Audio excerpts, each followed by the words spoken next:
É natural no futebol que uma torcida desdenhe do ídolo de outra.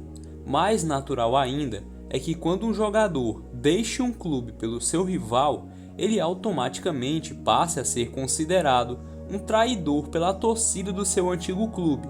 Mas existiu um caso raro no futebol cearense em que um atleta conseguiu despertar a mesma admiração de todos os clubes onde passou. E no tricolor ele atingiu seu auge, se consagrando como um dos maiores jogadores da história do clube. Deixe o seu like e se inscreva no canal Tricolistas. No vídeo de hoje nós te contaremos em um vídeo especial a história da vida e carreira da unanimidade, Hamilton Melo.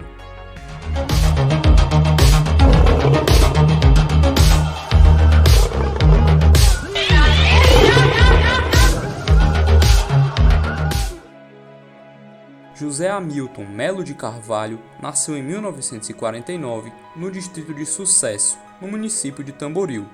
Filho de um funcionário da Companhia Ferroviária do Ceará, em 1958, com a aposentadoria do seu pai, sua família se mudou para a capital, onde já moravam seus irmãos, incluindo seu irmão mais velho, Cleto, que jogava no Usina Ceará. Foi então que eles tomaram o trem rumo à Fortaleza, se estabelecendo no Parque Araxá. O futebol estava nas veias do garoto. Desde muito pequeno, já frequentava os rachas pela cidade. Nessa época, conheceu seu amigo Lucinho, que viria a ser um grande companheiro dentro das quatro linhas.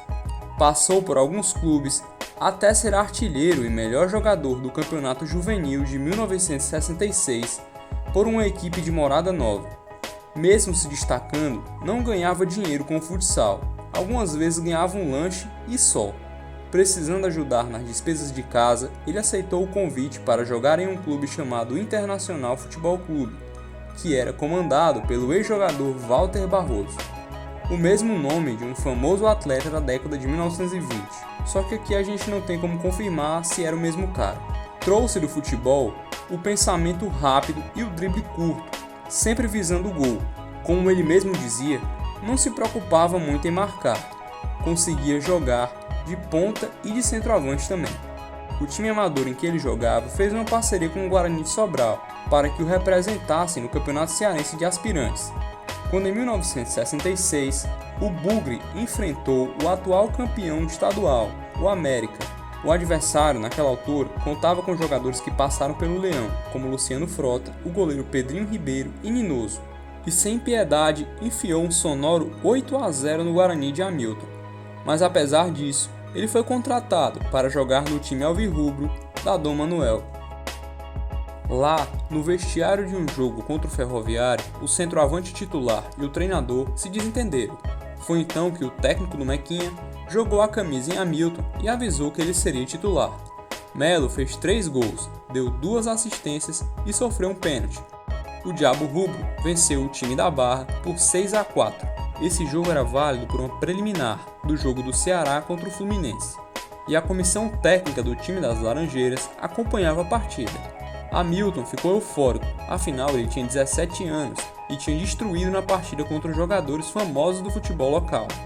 Voltou para casa no Parque Araxá e quando entrou viu nada mais nada menos que Tele Santana sentado na sua sala tomando café com seu pai. Ele estava ali para levar a joia do América para o Rio.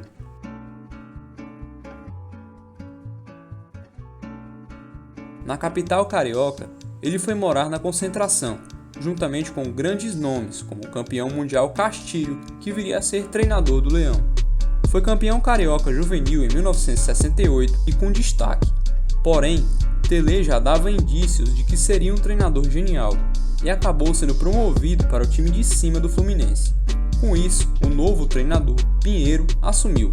Segundo o próprio Hamilton, o novo comandante não gostava de jogadores nordestinos e acabou preterindo ele em várias ocasiões. Recebendo e não jogando, restou a Hamilton aproveitar a vida. A noite carioca não costuma perdoar jogadores cearenses deslumbrados. Foi assim com França, foi assim com Mozart e assim também com Hamilton Melo. Pulando o muro da Concentração e treinando virado, ele acabava não rendendo e assim foi mandado embora com uma carta de agradecimento. Ao voltar para casa, desiludido do futebol, começou a aloprar. Mais uma vez, a bebida, a farra e a noite. Agora, se não mais a carioca, a noite de Senador Pompeu mesmo. Quando colocou a cabeça no lugar, voltou para a capital. Queria fazer odontologia. E futebol era só no racha, com os mesmos amigos de sempre. Um deles, seu primo Bebê, conseguiu um teste para ele no ferrinho. Inicialmente, o treinador achou Hamilton muito gordo e fora de forma. Ele então treinou sozinho por um mês. O sonho de ser jogador havia sido atiçado de novo. Um mês depois, estava lá com um modesto contrato na Barra do Ceará. Mais de modesto, o futebol de Hamilton nunca teve nada. Logo virou titular no ferrinho. E não só isso, um dos melhores times deles em toda a sua história. O destaque ficava por conta da dupla Hamilton Melo e Paulo Veloso, além de outros grandes jogadores, mas que só os mais antigos torcedores lembrarão. Aquele time era comandado por Alexandre Nepomuceno, antigo ídolo do time da João Pessoa. O time da Barra foi campeão com o pé nas costas. O Leão, que ficou em terceiro, acabou sendo campeão do Nordeste, mas quem foi para o Brasileirão da Série A foi o time zebrado, inexplicavelmente. Ou melhor, a gente explica esse episódio no vídeo em que eu vou deixar aqui no card, beleza? Logo, Hamilton Melo se tornou o melhor jogador do estado. O time da Barra teve que desembolsar uma grana para ficar com ele por lá.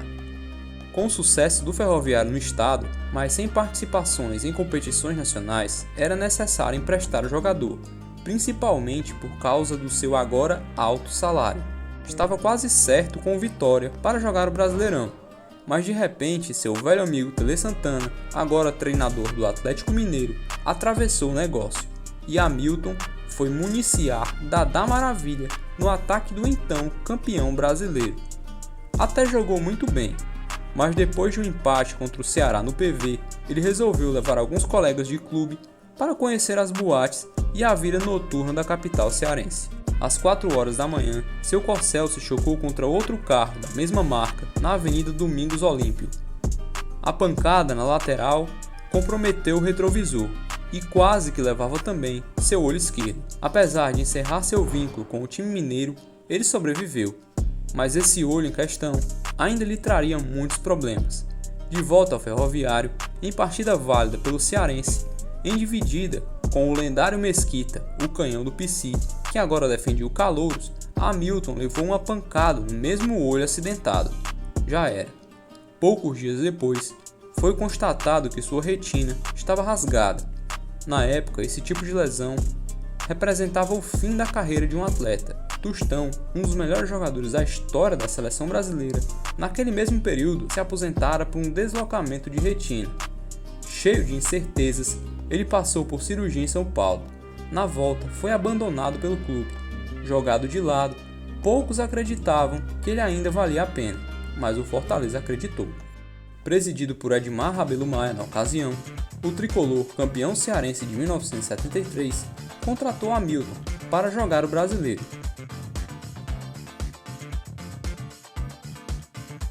Ele viria para ser substituto de Serginho Amizade, que havia saído rumo ao time da João Pessoa. No Leão, encontrou seu amigo de infância Lucinho, com quem tinha jogado futsal lá atrás. Hamilton Melo marcou seu primeiro gol com a camisa do Leão na 4ª rodada contra o Curitiba no PV, quando vencemos por 3-2. Com a camisa tricolor, entre 5 de setembro e 16 de dezembro de 73, foram 8 vezes em que as redes balançaram com a bola saindo dos seus pés. Isso ajudou o Fortaleza a passar de fase e ficar em 18º de 40 clubes. Em 74, a temporada começou com o comando de Urubatão Nunes. No Brasileirão, foram vitórias memoráveis contra grandes adversários. Palmeiras, Corinthians e Atlético Mineiro foram alguns dos que sucumbiram diante do Leão. No Brasileirão de 74, foram mais 5 gols de Hamilton, que se somava a outros 11 que ele fez pelo cearense, que só terminaria em 1975. Em falar em cearense, depois que o Urubatão saiu para treinar a Portuguesa em São Paulo, Moésio Gomes voltava ao comando tricolor e com ele um dos esquemas mais emblemáticos, se não o maior, da história tricolor, o quadrado de ouro. Nele, Hamilton ocupava um papel de protagonismo. O cenário era o seguinte: o time da João Pessoa tinha dinheiro e medalhões. Sendo assim, Moésio passou noites em claro, pensando em como ajustar o time tricolor, que perdia 2 turnos, se afastando dos investidores. O Paim concluiu que deveria montar um meio-campo com 2 volantes de qualidade, Chinesinho e Zé Carlos. Um desarmava e construía, o outro fazia ligações, ganhando divididas pelo caminho. Nas outras 2 pontas do quadrado estava Lucinho, inteligente, raçudo e experiente, para criar jogadas, e ao seu lado estava justamente Hamilton Melo, com passes refinados, lançamentos em profundidade e finalizações cruéis. Tudo isso para municiar Geraldino Saravá e Haroldo Flecha Ligeira. Daí pra frente, não houve piedade, não houve misericórdia. O Fortaleza estraçalhou todos que vieram pela frente, incluindo o próprio rival, que apanhou 3 vezes na mesma semana. 4-0 com 3 de Geraldinho e 1 de Hamilton Melo. 1-0 com gol de Geraldinho, quando eles foram salvos pela chuva, já que em noite de tempestade o Leão não fazia mais gols porque estava difícil jogar futebol. E a última pancada foi 3-1 com 2 gols de Hamilton Melo, que ainda deu uma assistência para Haroldo marcar o último. Na temporada seguinte, as dívidas chegaram ao PC. A diretoria então começou a vender peças importantes como Louro, Osíris e Pedro Basílio. Apesar da boa campanha no Brasileiro, o Leão perdeu os estaduais de 75 e 76, tendo a culpa caído sobre os jogadores com mais crédito no elenco, Hamilton, Lucinho e Lulinha. Em 75, entre abril e outubro, foram mais 8 gols de Hamilton. Em 76, foram 28 gols na temporada, a sua melhor até ali. Alô Ceará, olha aí o Fortaleza vencendo ao Remo. Hamilton Melo fez boa jogada pela meia e chutou para marcar o único gol do jogo. Agosto de 76 em Fortaleza, Fortaleza 1, Remo. Em 1977, quando o Leão foi campeão do torneio início, o contrato de Hamilton Melo chegava ao fim. Valorizado, ele pediu um aumento e luvas pela negociação. Essas seriam pagas através da renda de um amistoso. Porém, segundo o próprio Hamilton conta em suas memórias, antes da partida, o presidente Ayrton França Rebouças tentou renegociar os termos com ele, que chateado não aceitou. Foi aí que sorrateiramente a diretoria do time da João Pessoa, munida não só de dinheiro, mas de rancor pela derrota de 74, se aproveitou da situação e no mesmo dia fez uma proposta irrecusável, o maior salário da história do futebol local. Há muito tempo, eles rondavam o craque tricolor, que sempre recusava as propostas, mas dessa vez aceitou. Ainda houve uma tentativa por parte da diretoria tricolor de reaver o seu ídolo, mas era tarde. Infelizmente, Hamilton deixou Fortaleza em setembro de 77, tendo marcado seu último tento no Clássico das Cores do dia 21 de agosto. Foram ao todo 26 gols na temporada, 24 só pelo Cearense, onde ele foi artilheiro. Pelo rival, jogou o Brasileiro de 77 e em 78 foi dele o passe para o gol do time em seu tetracampeonato. Ainda em 78, depois de recusar uma proposta de renovação na João Pessoa, ele pendurou as chuteiras, pela primeira vez. Já não tinha mais vontade de jogar fora do estado e já tinha conquistado algo raríssimo: idolatria nos 3 clubes da capital, além de respeito no país inteiro. Quando parou, trabalhou na construção civil, foi comentarista e até tentou a sorte na música, como a gente até já falou aqui.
você no seu carinho. A paixão é um grande rio e eu preciso navegar. Mas Hamilton não se sentia completo fora de campo. Faltava algo. Uma última dança. A saideira. Foi então que, aos 41 anos, ele aceitou voltar a campo, em 1990 e 1991.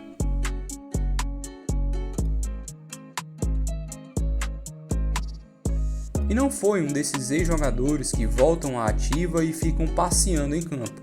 Ele inclusive deu trabalho para o Leão quando cruzou com a gente, fazendo gol e botando bola na trave. Em 91, parou novamente, agora, pela última vez. Mas alguns anos se passariam até que a estrela que tanto brilhou nos campos alencarinos se apagasse pela última vez. Na noite de 6 de julho de 1997, Hamilton teve sua vida ceifada por um crime cruel. Mas ídolos não têm seus feitos apagados depois que deixam esse mundo. Eles ficam vivos na memória e nos corações dos torcedores que os viram em ação. Ainda mais se for um ídolo compartilhado por vários, por todos, uma rara unanimidade.